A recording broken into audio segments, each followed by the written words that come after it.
So, talk to us about how things have been going. We talked to Luis already hmm yesterday, but just describe to us how things have been running for you guys since you moved into this room. Okay. So business has been running the same as it was in the other room as far as like getting requests, getting jobs, like figuring out like what to do, things like that.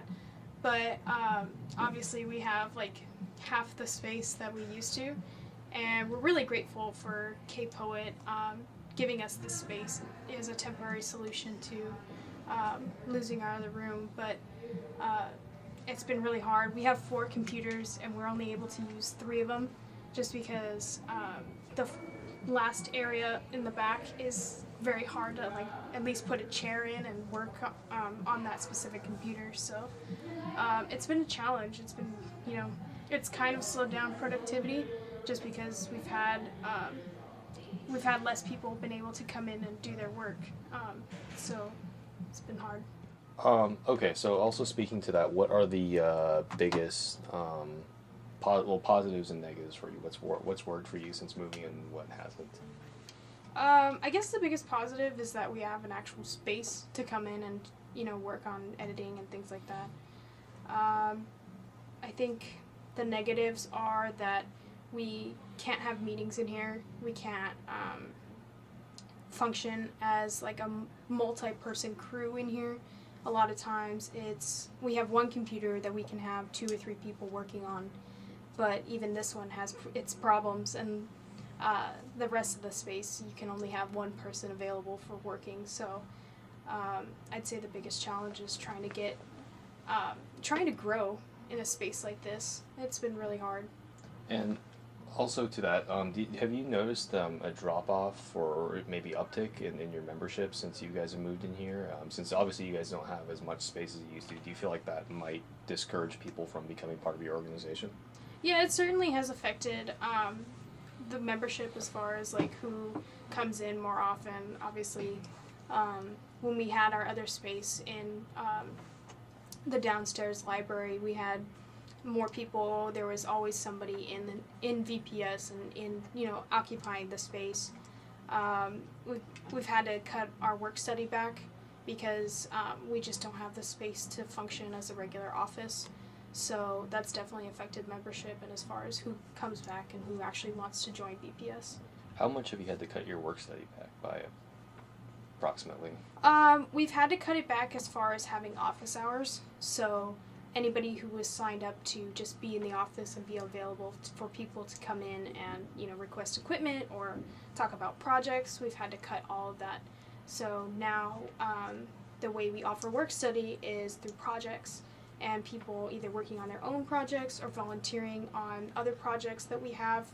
So I'd say an approximate 20% cut in work study as far as like our members go. How does the space compare to the space that you guys had up in Wardman, first floor? It's definitely better than Wardman. I would say, just because this is the campus life area, and we have protections here as far as it's not an education space, so student groups are able to stay here without any administration or any faculty kind of honing in and saying we need this space for the classroom. So it's positive in that regard. But we don't have as much viewership as we did up in Wardman or in downstairs library.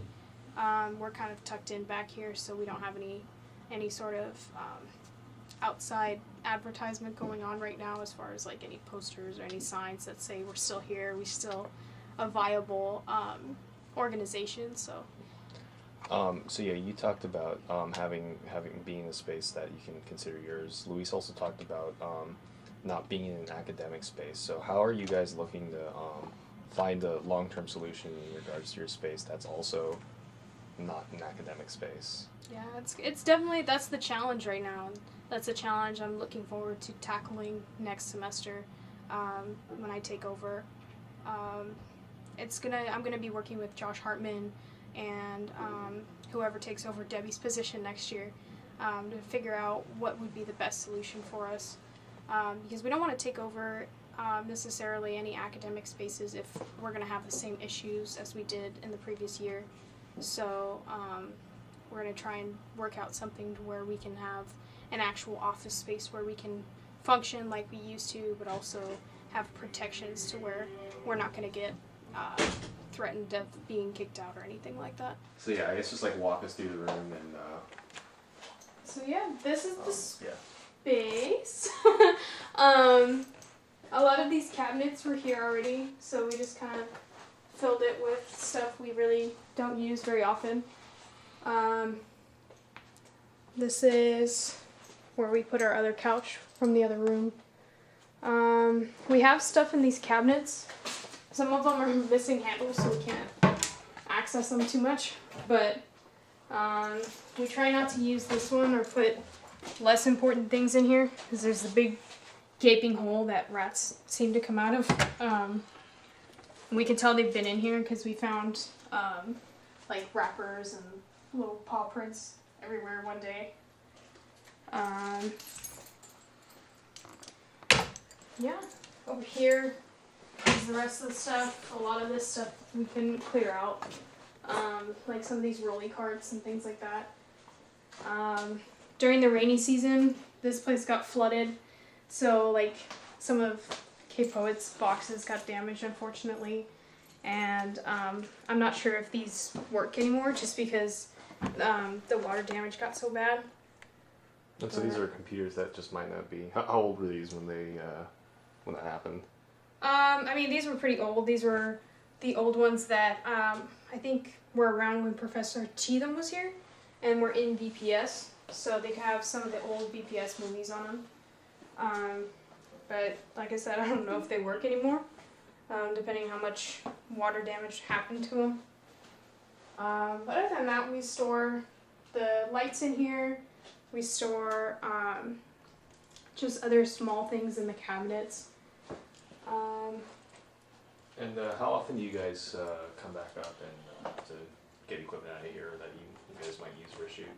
Pretty frequently, just because we don't want to store like these big light containers in VPS, the space we're using right now in K-Poet.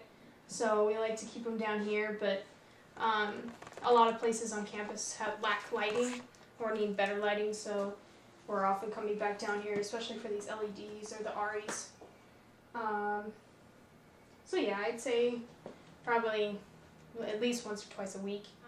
Debbie really stressed to us was that being in an academic space and having and occupying a space that's normally used for classrooms or in our case this past year the space in the library, it's really difficult to stay in there because at any time a faculty or administrator can come in and say we need this space for classrooms or we need this space for etc., and they have priority over us. So at any time we would have to pick up and move our stuff out and try and find another space on campus where we can house VPS as an organization, except for the campus life area because that's considered student space.